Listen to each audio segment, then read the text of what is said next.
ঘরোয়া রান্নার রেসিপিতে সকলকে জানাই স্বাগত। সকলে নিশ্চয়ই ভালো আছেন, সুস্থ আছেন। আজ আমি ছোলার ডালের রেসিপি নিয়ে চলে এসেছি। কিভাবে মুচমুচে করে বানাই দেখতে থাকুন আর সাথে থাকুন। তার জন্য এখানে আমি 200 গ্রামের মতো ছোলার ডাল নিয়ে নিয়েছি। এটা আমি জল দিয়ে দিচ্ছি।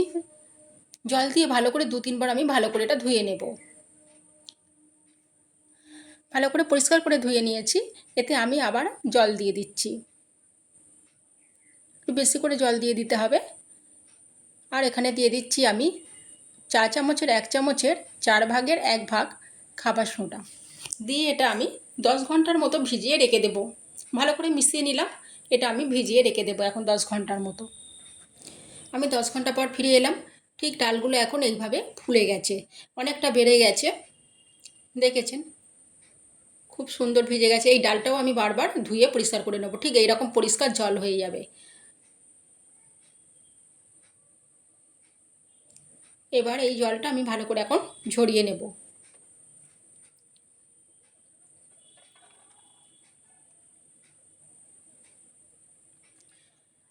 জলটা এইভাবে ভালো করে ঝেড়ে নিয়ে একটা আমি পেপারের মধ্যে এটাকে ছড়িয়ে দেব, যাতে ভালো করে জলটা শুকিয়ে যায়। আপনারা কাপড়ের মধ্যেও মেলে দিতে পারেন। একটু পাকার হাওয়াতে রাখলে মানে ভালো বেশ শুকিয়ে যাবে। এতে জল থাকলে খুবই অসুবিধে। তেলে দেওয়ার পর ছেটকাতে পারে।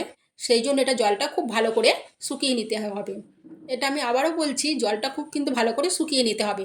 আমি 15-20 মিনিটের মতো পাকার হাওয়ায় একটু মিলে রেখেছিলাম। ঠিক এখন এরকম ঝরঝরে হয়ে গেছে, পুরো ভালো করে শুকিয়ে গেছে, বুঝতেই পাচ্ছেন। এবার আমি একটা মশলা রেডি করে নেব। একটা বাটি নিয়ে নিয়েছি, তার মধ্যে নিয়ে নিচ্ছি 1/2 চামচ বিট লবণ, 1 চামচের 1/4 ভাগ কাশ্মীরি লঙ্কার গুঁড়ো দিয়ে দিচ্ছি। দেখেছেন অল্প পরিমাণ দিচ্ছি। দিয়ে দিচ্ছি অল্প পরিমাণ লবণ, দিয়ে দিচ্ছি অল্প পরিমাণ লঙ্কার গুঁড়ো, আর দিয়ে দিচ্ছি অল্প পরিমাণ মরিচের গুঁড়ো। এগুলো সব 1 চামচের 1/4 ভাগ করে আমি দিয়েছি। আর দিয়ে দিচ্ছি এখানে 1/2 চামচ চাট মশলা দিয়ে দিচ্ছি, আর 1/2 চামচ দিয়ে দিচ্ছি জিরের গুঁড়ো। এই মশলাটা এখন খুব ভালো করে মিশিয়ে রাখবো, কেননা শেষের দিকে মশলাটা রেডি করলে তখন ডালগুলো ভাজবো যে ঠান্ডা হয়ে যাবে। এটা গরম ডালের মধ্যে দিতে হবে, তাই ভালো করে এখন মিশিয়ে রাখলাম মশলাটা। এদিকে কারি পাতা নিয়ে নিয়েছি আমি, আর নিয়ে নিচ্ছি অল্প পরিমাণ বাদাম নিয়ে নিচ্ছি। এগুলো মেশালে খুব ভালো লাগবে ছোলার ডালের সাথে, সেইগুলো নিয়েছি আমি। এগুলো রেডি করা রইলো। এখানে আমার কড়াটা গরম হয়ে গেছে, আমি সাদা তেল দিয়ে দিচ্ছি।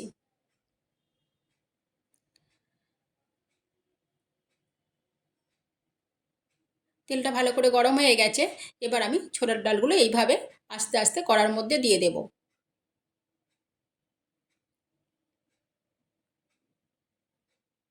ডালটা দেওয়ার পর এইভাবে একটু একটু ফেনা ফেনা হবে, আর তলার দিকে থাকবে ডালগুলো। বোঝা যাবে যখন যেন ডালগুলো ওপর দিকে মানে ভেসে উঠবে, তখন বোঝা যাবে যে ডালটা ভাজা হয়ে গেছে। এইভাবে ডালটাকে খুব ভালো করে নাড়াচাড়া করতে হবে, না হলে একদিকটা হবে একদিকটা হবে না, পুড়ে যাবে একদিকটা। ওই জন্য এইভাবে ডালটাকে সমানে এইভাবে নেড়ে নেড়েই করতে হবে কড়ার মধ্যে।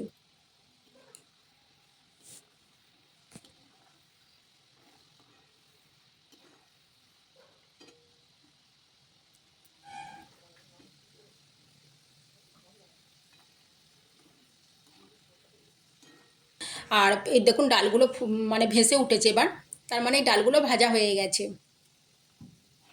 আর যদি ডালগুলো যখন ভালো করে না ওই জলটা ঝরিয়ে নিলে, তখন কিন্তু এই তেলের মধ্যে দিলে তেলটা খুব ছিটকাবে। তাই ভালো করে পেপারের মধ্যে বা কাপড়ের মধ্যে পেতে একটু পাকার তলায় রেখে 10-15 মিনিট রেখে দিলে ডালটা খুব ভালো করে শুকিয়ে যাবে। তখন ঠিক এইভাবে ভেজে নেবেন।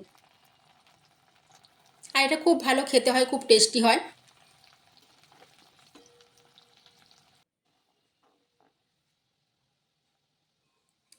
আমি আবার ওইগুলো দিয়ে দেখাচ্ছি আবার একবার। ঠিক দেখেছেন এখন ভালো করে একদম তেলের নিচের দিকে ডুবে রয়েছে। এইভাবে অনবরত নেড়ে যেতে হবে। আর লো ফ্লেম দেবেন না, মিডিয়াম টু হাই ফ্লেমে রেখেই এগুলো ভেজে নিতে হবে। এই যে ভেসে উঠেছে, এবার ডালটা হয়ে গেছে। আর কালারটাও চেঞ্জ হয়ে গেছে দেখছেন। এবার আমি ডালগুলো তুলে নিচ্ছি আবার এগুলো।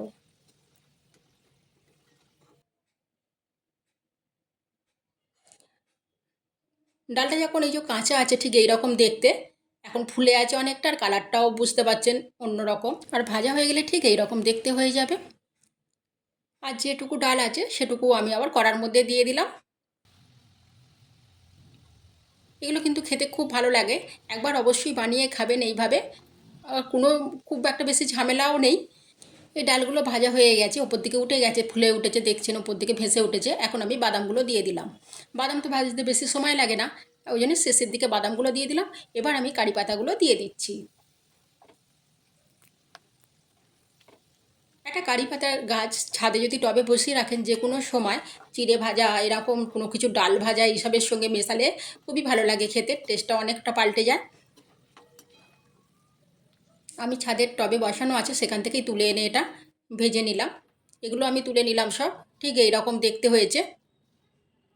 একবার না ভেজে খেলে বুঝতেই পারবেন না কতটা খেতে ভালো হয়। আমি একটা পেপারের মধ্যে তুলেছিলাম ডালগুলো, তার তেলটা টেনে নেওয়ার জন্য পেপারের মধ্যে। তো আমি এবার একটা প্লেটের মধ্যেই ঢেলে দিলাম আবার ডালটা। তাহলে আর কোনো তেলও থাকলো না, যদি কোনো তেল উঠে থাকে তাহলে আর তেলটাও থাকলো না। এবার আমি যে মশলাটা মিশিয়ে রেখেছিলাম সেই মশলাটা এর মধ্যে দিয়ে দিচ্ছি। আমার মশলাটা 3 চামচের মতন হয়েছে মিশিয়ে, আমি সেগুলো সবটাই দিয়ে দিচ্ছি, এতে আমার সবটাই লেগে যাবে। এইভাবে মশলা একটা রেডি করে, আর এই গরম একদম ভাজার পরই সঙ্গে সঙ্গে দিয়ে দেবেন, কেননা ডালটা ঠান্ডা হয়ে গেলে দিলে হবে না। ডালটা গরম থাকতে থাকতেই এই মশলাটা দিতে হবে। ঠিক এই রকম দেখতে হয়েছে, খেতে কতটা টেস্টি হবে বুঝতেই পারছেন। আমি এটা ফেলে দেখাচ্ছি, কতটা মুচমুচে হয়েছে বুঝতে পারবেন।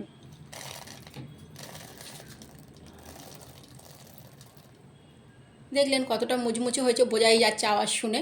এই রকমভাবে পরিবেশন করবেন।